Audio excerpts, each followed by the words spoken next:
வணக்கம் சார். வணக்கம். மார்க்கெட் வந்து ஒரு வாலட்டிலிட்டியோட ட்ரேட் ஆயிட்டு இருக்கிறத நம்ம பாக்குறோம். நிஃப்டி வந்து ஆல் டைம் ஹையை பிரேக் பண்ணிடுமா, எப்ப பிரேக் பண்ண போகுது அப்படின்னு எக்ஸ்பெக்ட் பண்ணிட்டு இருந்த டைம்ல இன்னும் அது கம்ப்ளீட்டா நடக்கல. சோ மார்க்கெட்டோட பெர்ஃபார்மன்ஸ் இப்ப எப்படி இருக்கு, ஓவராலா இப்ப இதை எப்படி புரிஞ்சுக்கணும் sir? All time high break பண்ணிடுச்சு. 26,277 தாண்டி 26,316 கிட்டே போயிடுச்சு. ஆல் டைம் ஹை பிரேக் பண்ணிடுச்சு.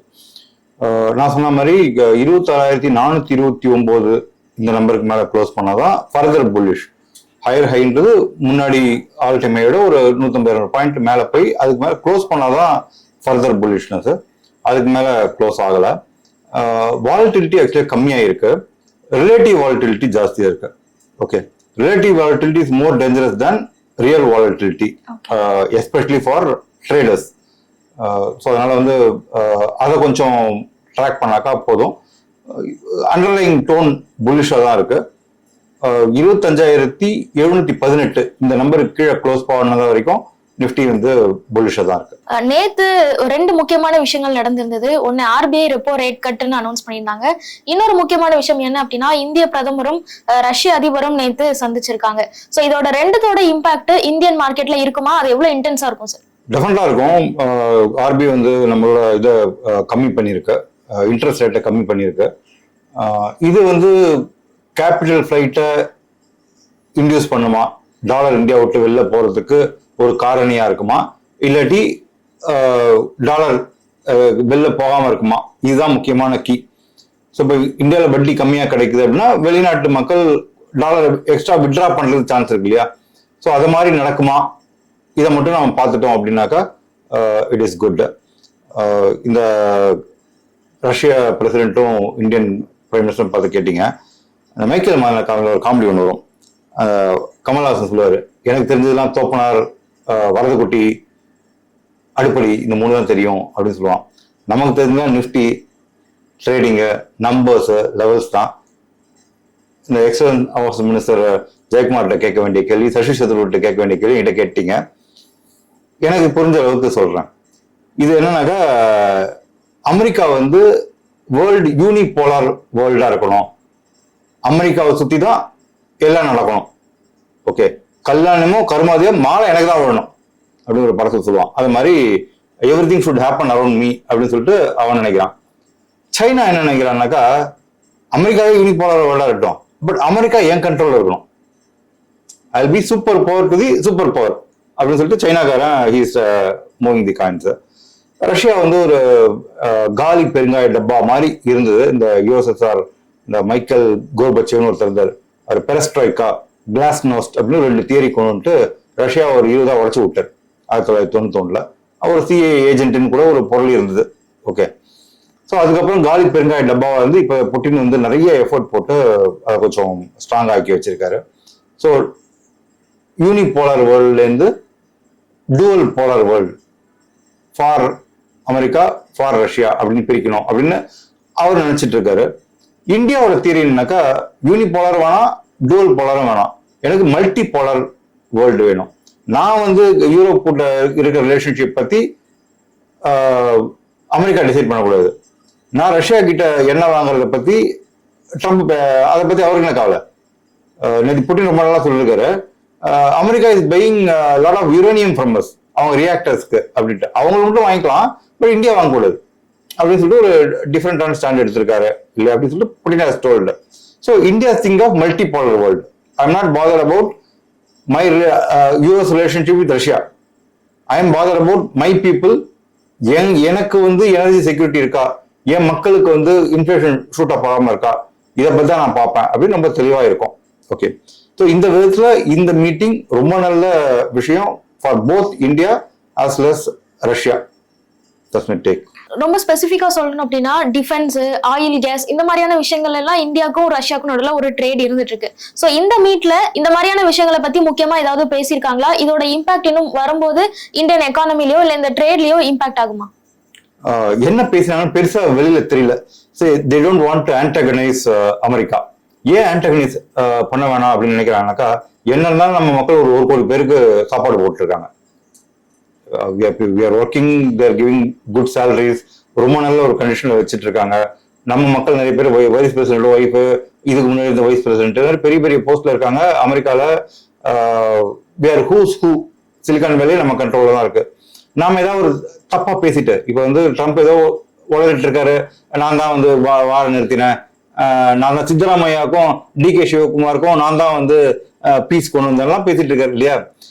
ஸோ இப்போ பிரைம் மினிஸ்டர் மோடி கொஞ்சம் மொக்க பண்ணிட்டு இருக்கலாம், இதெல்லாம் ஒன்றும் பண்ணலப்பா அப்படின்னு பேசிட்டு இருக்கலாம். பட் இதை பேசிட்டு அவங்க வந்து எப்படி இப்போ தமிழ்நாட்டில் வந்து வடக்கன் அப்படின்னு சொல்லிட்டு பீகார்காரங்களையும் உத்தரப்பிரதேஷ்காரங்களையும் புட் டவுன் பண்ணி இங்கேருந்து அனுப்பணும், அது மாதிரி ஏதோ பேசிட்டு இருக்கோம் இல்லையா.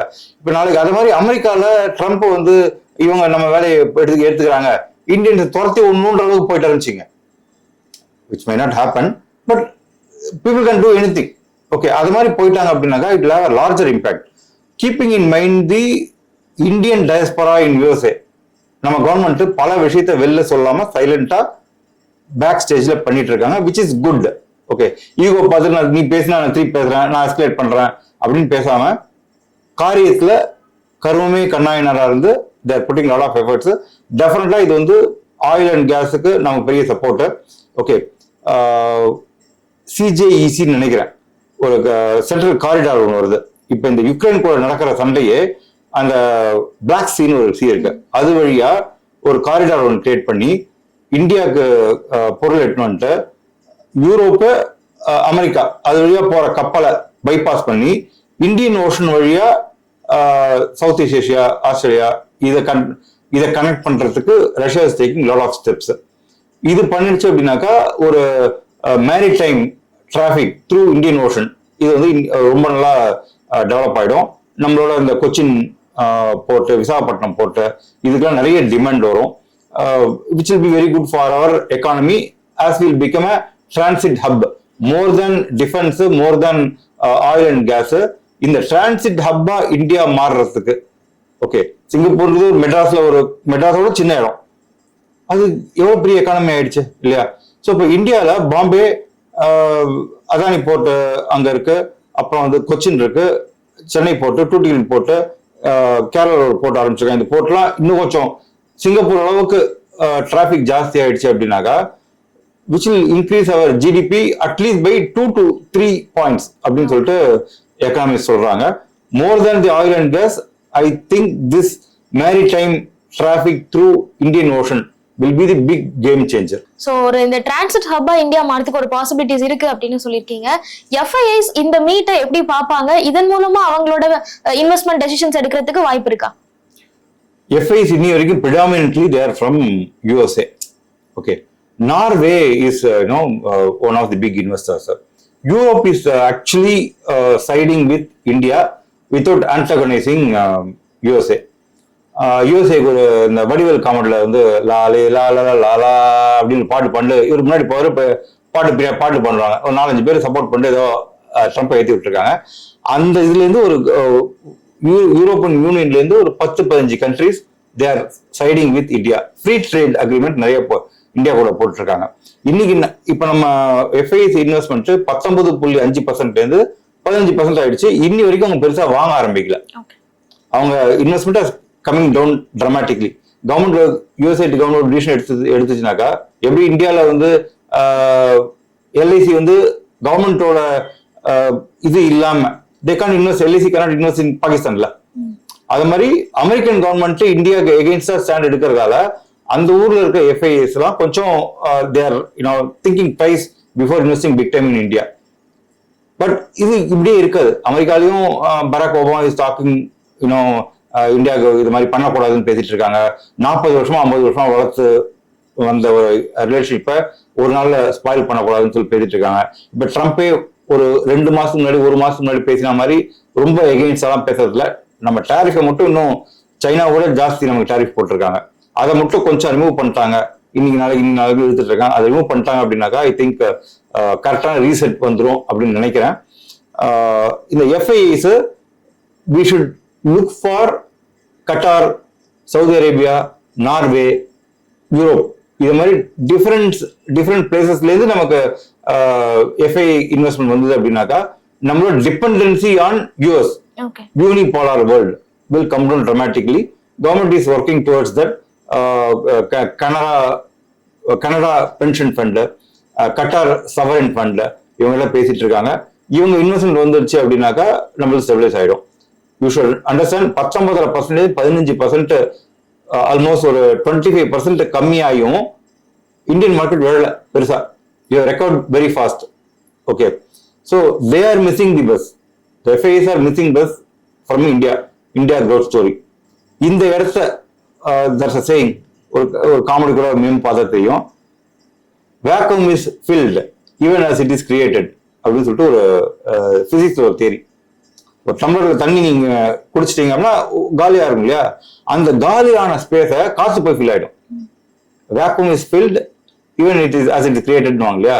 நம்ம கிட்ட இப்ப FII இன்வெஸ்ட்மெண்ட் கம்மியாகுது, இந்த கம்மியாக ஆக அதே வேகத்துல அது ஃபில் ஆயிடும்.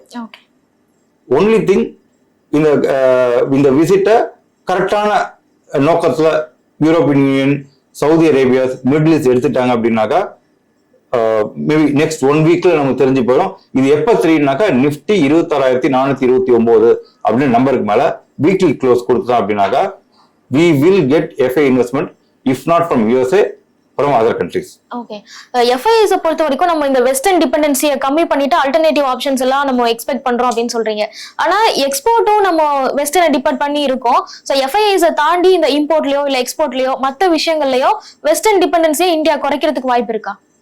எக்ஸ்போர்ட் ஆக்சுவலி நீங்க இட் இஸ் சர்ப்ரைசிங், நீங்க latest data it has increased.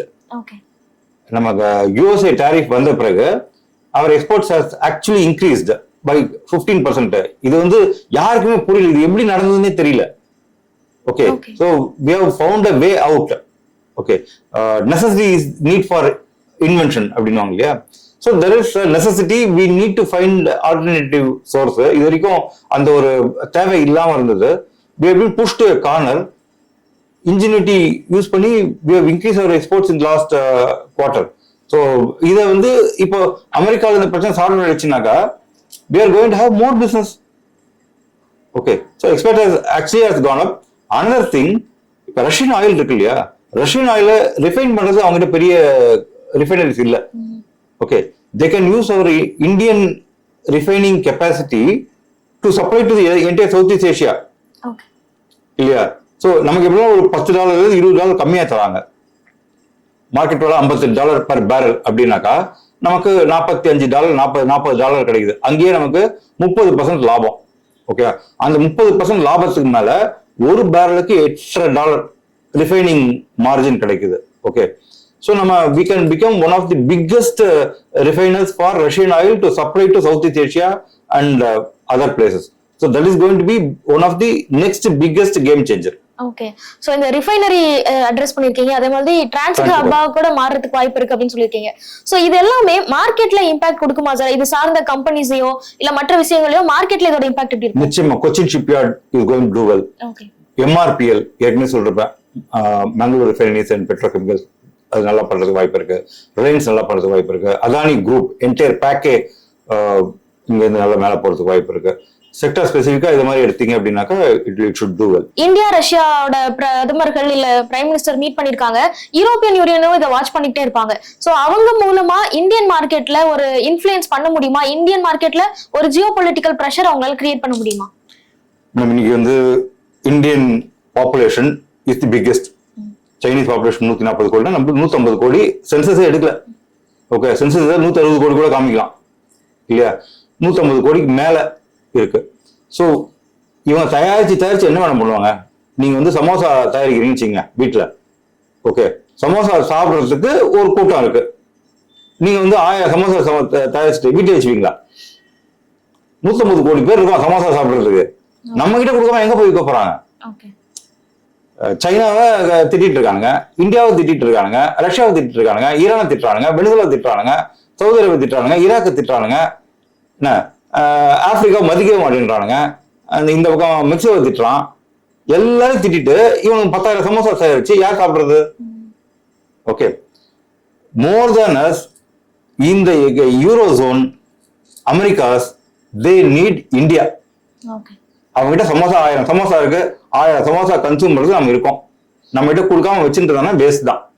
அதனால all the people are aware of this fact. அந்த பாப்புலேஷன் குரோத்தே இல்லை, இட் இஸ் நெகட்டிவ்ல போயிட்டு இருக்கு யூரோசோன்ல. அதனாலதான் வந்து அகதிகளாம் சேர்த்துக்கிறாங்க இல்லையா. ஸோ நம்ம கிட்ட தான் வந்து இந்த அளவுக்கு மேன் பவர் இருக்கு. India consumption story is the biggest story for this century. So நம்மளை அவாய்ட் பண்ணிட்டு அவங்களால ஒன்றும் பண்ண, நமக்கு ஏற்ற மாதிரி அவங்க பாலிசியை வளைச்சு கொடுத்துட்டு போகணும் ஒழிய நம்மளை எகெயின்ஸ்ட்லாம் பண்றது உலகத்துக்கே சாத்தியம் இல்லாத விஷயம். ஸோ அதனால யூரோ ஜோன் ஏதாவது சொல்லி ஒரு ஃபேஸர் ஏதாவது சொல்லி நம்ம கிட்ட வந்துருவாங்கன்னு சொல்லிட்டு நான் ஃபீல் பண்றேன். ஆர்பிஐயோட ரிப்போர்ட் பத்தி பேசணும், இந்தியா ரஷ்யாவோட மீட் பத்தியும் நம்ம பேசணும். சோ இதெல்லாம் பாசிட்டிவா இருக்கு. ஆர்பிஐயோட ரிப்போர்ட்லயும் ஜிடிபி growth வந்து பாசிட்டிவா ப்ரொஜெக்ட் பண்ணிருக்காங்க, இன்ஃபிளேஷன் குறைய போகுதுன்னு சொல்லியிருக்காங்க. பட் இவ்வளவு நடந்தாலும் இந்தியன் ருப்பியோட வேல்யூ டாலருக்கு அகேன்ஸ்டா தொடர்ந்து வீக்கர் ஆகிட்டே போகுது. சோ இது என்ன மாதிரியான ஒரு இம்பாக்ட் கொடுக்கும் சார்? இது வந்து அமெரிக்கால ரொம்ப டென்ஷனா இருக்காங்க. ஏன் அமெரிக்கா டென்ஷனா இருக்கான்? எந்த பேப்பர்லாம் இந்தியன் ருப்பி வீக்கன் ஆயிடுச்சு, யூஎஸ் டாலர் டென்ஷன் ஆகுது அப்படின்னு சொல்லிட்டு இருக்காங்க. இது நல்லதுன்னு தானே அவங்க நினைக்கணும், அவங்க தப்புன்னு நினைக்கிறாங்க. இப்ப யோசிச்சு பாருங்க, நான் வாங்குற ஆயில் ரஷ்யால போய் வாங்குறேன், ரஷ்யால ரூபிள்ல செட்டில் பண்றேன். இப்ப என்ன சொல்றேன், ரூபிள்ல கூட செட்டில் பண்ண வேண்டாம், ஓகே நான் வந்து உனக்கு டெக்னாலஜி டிரான்ஸ்ஃபர் பண்றேன், நீ பொருளை இங்க பண்ணி கொடு, ஓகே அதுக்கு இந்த நீ கொடுக்க வேண்டிய பைசா அட்ஜஸ்ட் பண்ணிக்கிறேன் அப்படின்னு, பைசா கூட கொடுக்க வேணாம் அப்படின்னு சொல்லிட்டு நம்ம போயிட்டோம். நம்ம மெயின் இம்போர்ட் க்ரூடு, கோலு, இது மாதிரி ஐட்டம் தான். ஒரு 50 to 60% வந்து இது மாதிரி ஐட்டம் தான். ஓகே, இந்த ஐட்டத்துக்குலாம் நம்ம வந்து டாலர் கொடுத்து பண்றதில்ல. சவுதி அரேபியா கூட அக்ரிமெண்ட் போட்டோம், ரியால்ல கொடுக்குறோம் அப்படின்ட்டு. ஓகே, ஈரான் கூட அக்ரிமெண்ட் இருக்கு, அதுவும் அவங்க இதில் கொடுக்குறோம். பண்ண மாட்டேன், பாஸ்மதி ரைஸ் தர நீ எனக்கு க்ரூட் கொடு அப்படின்னு சொல்லிட்டோம். ஸோ எனக்கு தேவையில்லாத டாலரு 50-90 ரூபா வித்தானே 1000 ரூபா வித்தானே இல்லைங்களா? லூயி விட்டன் பேக் வைக்கிறீங்களா? இல்ல சார், பாத்திருக்கேன், வாங்கினது இல்ல. 2.5 லட்சம், அது 2.5 லட்சம் வித்தாங்க, 5 லட்சம் வித்தாங்க, அதை நீங்க வாங்க போறது இல்ல இல்லையா? பேருக்குன்னா 2 லட்சம் வச்சுக்கலாம். இப்படி யோசிச்சு பாருங்க, நான் க்ரூட் வாங்குறேன் டாலர்ல வாங்கல, ஓகே கோல் வாங்குறேன் டாலர்ல வாங்கல, பெரிய செலவுகளுக்கு நான் டாலர்ல வாங்குறது இல்ல. இன்ஃபோசிஸுக்கு 90 ரூபா பைசா வருது, டிசிஎஸ்க்கு 90 ரூபா பைசா வருது, கரெக்ட் தானே? டாலர் பைசா கொடுக்குறாங்களா, they're paying at higher price தானே. இப்போ they invest some money in 70 ரூபா இருக்கும்போது தேவ் இன்வெஸ்ட் இன்ஃபோசிஸ் 1400 ரூபா இருந்தது. ஓகே, 1400 இருக்கும்போது இன்ஃபோசிஸ்ல $20 கொடுத்து ஒரு இன்ஃபோசிஸ் ஷேர் வாங்கியிருக்காங்க. இன்னைக்கு இன்ஃபோசிஸ் 1600 ரூபா இருக்கு, டாலர் 90 ரூபா ஆயிடுச்சு. எவ்வளவு டாலர் வீட்டுக்கு எடுத்து போவாங்க இன்ஃபோசிஸை வித்து? $20 இன்வெஸ்ட் பண்ணுவாங்க, இன்னைக்கு $18 எடுத்துன்னு போவாங்க. யாருக்கு நஷ்டம்? இந்த கணக்கு தெரியாம எனக்கு ஏறிச்சு சொல்லிட்டு இருக்காங்க. இது ஆக்சுவலா யூஎஸ்ல நீ எந்த பேப்பர் பார்த்தாலும், வாஷிங்டன் போஸ்ட் பார்த்தாலும் சரி, அதுல பார்த்தாலும் சரி, இந்தியன் நம்மளை ஏமாத்திட்டு இருக்கானுங்க. டாலர் வேலை ஜாஸ்தி சொல்ல கொடுக்க வச்சு இன்ஃபோசிஸ் ஜாஸ்தி பைசா கொடுக்குறோம், நம்ம கிட்ட க்ரூட் வாங்க மாட்டேன்றாங்க, நம்ம கிட்ட கோல் வாங்க மாட்டேன்றாங்க, அதெல்லாம் தனியா டீல் பண்ணிட்டு இருக்காங்க. இன்ஃபோசிஸ் கொடுக்குற பைசா ஜாஸ்தி கொடுத்துட்டு இருக்கோம் அப்படின்னு சொல்லிட்டு வாஷிங்டன் போஸ்ட்லயும் அந்த CNN இதுலயும் புலம்பிட்டு இருக்காங்க. நாம வந்து டாலர் ஜாஸ்தி ஆயிடுச்சுன்னு சொல்லிட்டு இங்க இந்தியன் கவர்மெண்ட் திட்டிட்டு இருக்கோம். இதை பொறுத்த வரைக்கும் it is good for Indian economy. 100 ரூபாய்க்கு போச்சு இன்னும் சந்தோஷம். $58 ஒரு பேரல், நான் $40 வாங்கிட்டு இருக்கேன். $40 வந்து ரூபிள்ல கொடுத்துட்டு இருக்கேன், ரியால்ல கொடுத்துட்டு இருக்கேன், திராம்ல கொடுத்துட்டு இருக்கேன். ஐ am not using the dollar, ஓகேவா? ஸோ எனக்கு இந்த கைவிட்டு பைசா போறது இல்லை, எனக்கு வர பைசா 90 ரூபாய்க்கு வருது. இன்ஃபோசிஸ்க்கும் டிசிஎஸ்க்கும் என்னோட இம்போர்ட்டுக்கு. நமக்கு இது நல்லது தானுங்க. இந்த கான்செப்ட் புரிஞ்சுது அப்படின்னாக்கா இதை பத்தி நம்ம பெருசா கவலைப்பட தேவையில்லை. பட் இந்த டாலர் வேல்யூ வந்து கோல்டோடையும் ரிலேட்டபிள் ஆனது தானே sir? So gold price increase ஆகுது அப்படின்னா சென்ட்ரல் பேங்க்குக்கும் கஷ்டம், நமக்கு ரீட்டைலர்ஸ் கோல்டு வாங்குறவங்களுக்கும் கஷ்டம் தான். ஸோ எப்படி இதை நம்ம பாசிட்டிவா மட்டும் பார்க்க முடியும்? இது ஏன் பாசிட்டிவா பார்க்க கூடாது? நீங்க போன வருஷத்துக்கு முந்தைய வருஷம் $1618 per ounce இருந்தது, இன்னைக்கு $4200 per ounce இருக்கு. இப்போ பேங்க் இருக்கு இல்லையா, பேங்க் எல்லாருக்கும் ஏற்கனவே நீங்க கடனை சங்கத்தை அடமானம் வச்சு கடன் கொடுத்தீங்க, ஓகேவா? கடன் கொடுத்ததுக்கு அவன் லோன் கொடுத்துருக்கான். $1618 இருக்கும்போது $1400 லோன் கொடுத்துருக்கான். இன்னைக்கு $4250 வந்துச்சு. $3100 லோன் தரலாம், 80% ஆஃப் தி வேல்யூ. $3200 லோன் தரலாம். நான் புதுசா அட்வர்டைஸ்மெண்ட் கொடுத்து புதுசா ஒரு 10,000 கஸ்டமர் பிடிக்காம இருக்கிற 2 கோடி கஸ்டமர் கிட்ட இருந்து எனக்கு எக்ஸ்ட்ரா வட்டி வருது அப்படின்னா பிக்கஸ்ட் பூன் இல்ல. அவங்க எடுக்கிற முடிவு நமக்கு சாதகமா போச்சு அப்படின்னு சொல்லிட்டு, ஓகே 1600 வித்திருந்த சங்கம் இன்னைக்கு 4500 வந்துச்சு. புதுசா ஒரு கிராஸ் செல்லிங்கோ அப் செல்லிங்கோ புது கஸ்டமரை பிடிக்காம பேங்க்ஸ் எல்லாத்துக்கும் பிசினஸ் வந்து 40% ஜாஸ்தி ஆயிடுச்சு. Secured loan, value secured loan ஜாஸ்தி ஆயிடுச்சு இல்லையா? This one of the biggest thing. அவனுக்கு தெரியாம நம்ம நல்லது பண்ணிட்டோம், ஓகேங்களா? இது ஏறுறது நல்லதுதான். ஸோ இந்தியன் எல்லாருக்குமே ஒரு காது, ஒரு மூக்குத்தி, ஒரு தாலி செயினா இருக்கும்ல ஒவ்வொருத்தர் வீட்லயும். ஒவ்வொருத்தரோட வேல்யூவும் 1 லட்சம் ஜாஸ்தி ஆயிடுச்சு இந்த 1 வருஷத்துல. தங்கம் விலை ஜாஸ்தி ஆனது, புதுசா தங்கம் வாங்குறத பத்தி அது செகண்டரி. ஓகே, இப்ப மக்கள் வந்து 2 வருஷத்துக்கு முன்னாடி என்ன பண்ண ஆரம்பிச்சாங்கனாக்கா, தங்கத்தை வாங்குறாங்க, அடமானம் வைக்கிறாங்க. ஓகே, 8% வட்டி கிடைக்குது, 8% வட்டி கொடுக்கணும் இல்லையா? தங்கம் 10% ஏறிச்சுன்னு 2% லாபம் தானே. கடைசி 2.5-3 வருஷம் இந்தியன்ஸ் என்ன பண்ணிருக்காங்கனாக்கா, தங்கத்தை வந்து ஒரு 10 கிராம் ஒரு 100 கிராம் வாங்குறது. ஓகே, 100 கிராம் வாங்கிட்டு ஒரு 8 லட்சம் லோன் கிடைக்கும். 8 லட்சம் லோனுக்கு வருஷத்துக்கு 80,000 வட்டி கட்டணும். ஓகே, தங்கம் வந்து 1618 இருந்தது, 100 கிராம் வாங்கிட்டேன், 8 லட்சம் லோன் வாங்கிட்டேன், 8 லட்சம் தங்கத்தை வாங்கிட்டது. ஓகேவா? இப்போ 8 லட்சம் தங்கம் வாங்கினது இப்போ 24 லட்சம் ஆயிடுச்சுல்ல, அவங்களுக்கு எவ்வளவு லாபம்? 3 மடங்கு லாபம். 3 மடங்கு லாபங்க. நம்ம மக்கள் கணக்குல புலி சூப்பரா பண்றாங்க. Okay, they are making windfall gain. எல்லாரும் பண்றாங்களா தெரியல, பட் விஷயம் தெரிஞ்சவங்க இதை மாதிரி பண்ணி they are making good money. நான் போன இன்டர்வியூல சொல்லிருப்பேன், டிசம்பர் மாசம் வெள்ளி பறந்துரும். நீங்க கூட ஏன்னு கேட்டிருப்பீங்க. டிசம்பர் மாசத்துல இருந்து வெள்ளி அடமானம் வைக்கலாம்னு சொல்லிட்டு ஆர்பிஐ ரூல் கொண்டு வந்துட்டான். ஓகே, இது வரைக்கும் you can't pledge silver utensils. கோல்டுக்கு பண்ணது இப்ப சிலருக்கு பண்றாங்க மக்கள். சிலர் கோல்டாவது 100 கிராம் இருக்கும், இது கிலோ கணக்கில் வச்சிருப்பாங்க. குடம் 1 கிலோ, குத்து விளக்கு 500 கிராம் வச்சுட்டு இருப்பாங்கல்ல, எல்லாத்தையும் கொண்டு போய் வைக்கிறாங்க. 80,000 லோன் வாங்குறாங்க, திருப்பி சிலர் வாங்கிட்டாங்க. டிசம்பர் 1ஆம் தேதி $49-50 இருந்தது, இன்னைக்கு $59. ஓகே, மக்கள் கரெக்டா யோசிக்கிறாங்க, ஏதோ பண்ணிட்டு இருக்காங்க. இது என்ன பண்றாங்க அப்படி யூடியூப் வீடியோ பாருங்க, நிறைய professional videos, how to get compound interest போடுறாங்க. இதெல்லாம் கத்துக்கிட்டு நீங்க கூட அதை ப்ராக்டிஸ் பண்ணலாம். சோ இந்தியால இப்போ ரீசெண்டா நடந்துட்டு இருக்க நிறைய முக்கியமான விஷயங்களை டிஸ்கஸ் பண்ணிருக்கோம். ஆர்பிஐயோட ரெப்போ ரேட்டா இருக்கட்டும், இல்ல இந்தியா ரஷ்யா மீட்டா இருக்கட்டும், ருபி வேல்யூ, இதெல்லாம் பேசியிருக்கோம். சோ இந்த சர்க்கம்ஸ்டன்ஸ்ல ஒரு இன்வெஸ்டர் இப்போ அவங்களோட இன்வெஸ்ட்மெண்ட்டை எப்படி அப்ரோச் பண்ணும் சார்? இன்னைக்கு மார்க்கெட் ஹைல இருக்கு. இந்த ஹைல இருக்கும்போது ஒரு சில ஷேர்ஸ் லோவர் இருக்கும். தயவுசெய்து அந்த பக்கம் போயிடாதீங்க, இது சீப்பா கிடைக்குது. மார்க்கெட் ஹைல இருக்கும்போது எந்த ஷேரால மார்க்கெட் மேல போச்சோ அந்த ஷேரை போக்கஸ் பண்ணீங்கன்னாக்கா நீங்க ஜெயிக்கிறது சான்ஸ் ஜாஸ்தி. மார்க்கெட் மேல இருக்கும்போது எந்த ஷேர் கீழே இருக்கோ தயவுசெய்து அந்த ஷேரை போக்கஸ் பண்ணாதீங்க. ஓகே, இன்னைக்கு என்னோட பெட்டர் அட்வைஸ், இடிஎஃப்ல போறது பெட்டர். எஸ்ஐபி மோட்ல ஒரு ஸ்கிரீனர் கிரியேட் பண்ணீங்க, பிஜி கம்மியா இருக்கிறது, பிரைஸ் டு எர்னிங் கம்மியா இருக்கிறது, இபிஎஸ் ஜாஸ்தி இருக்கிறது, இது மாதிரி ஒரு 10-15 பாராமீட்டர் ஸ்கிரீனர் கிரியேட் பண்ணீங்க. எஃப்எம்சிஜி கம்பெனியா பாருங்க, இன்னும் 30 வருஷம் இந்த கம்பெனி கவுராது அப்படின்ற மாதிரி கம்பெனி பாருங்க. ரோட்டி, கப்டா, மக்கான், இந்த 3 பாருங்க. இந்த ஆர்டிபிஷியல் இன்டெலிஜென்ஸ் எந்த ஸ்கிரிப்டை அஃபெக்ட் பண்ண கூடுமோ அந்த ஸ்கிரிப்ட் பக்கம் போயிடாதீங்க. ஏன்னா நாளைக்கு இருப்பானா நமக்கு தெரியாது இல்லையா? ஸோ இந்த கம்பெனி அடுத்த 30 வருஷம் 40 வருஷம் டெஃபினட்டா இருப்பான்பா. அவனோட பேன் இண்டியா பிரசன்ஸ் இருக்கு, அவனுக்கு ரீச் ஜாஸ்தி இருக்கு, மார்க்கெட் ஷேர் ஜாஸ்தி இருக்கு, மார்ஜின் கிளியரா இருக்கு, பிரைசிங் கெப்பாசிட்டி இருக்கு, அவன் மேல எதுவும் கார்பரேட் கவர்னன்ஸ் இஷ்யூஸ் இல்லை. இதை மாதிரி கம்பெனிஸை எடுத்து வச்சுக்கிட்டு இந்த கம்பெனிஸை வேல்யூ ஆவரேஜிங் அப்படின்னு கான்செப்ட், அதுக்கு ஒரு புக் இருக்கு, அந்த புக்கை பாஸ் படிங்க. அதுல you keep on investing on SIP mode, you will make biggest money of your lifetime. Market இன்னைக்கு இருக்கிற சிச்சுவேஷன்ஸ் பத்தி நிறைய முக்கியமான விஷயங்களை ஷேர் பண்ணிருக்கீங்க. Thank you so much sir. நன்றி, வணக்கம். மேலும் ஈடி தமிழ் சேனல்ல வரப்போகும் பிசினஸ் மற்றும் அது ரிலேட்டடான வீடியோவை பார்க்க உடனே கீழே இருக்க சப்ஸ்கிரைப் பட்டனை கிளிக் பண்ணுங்க.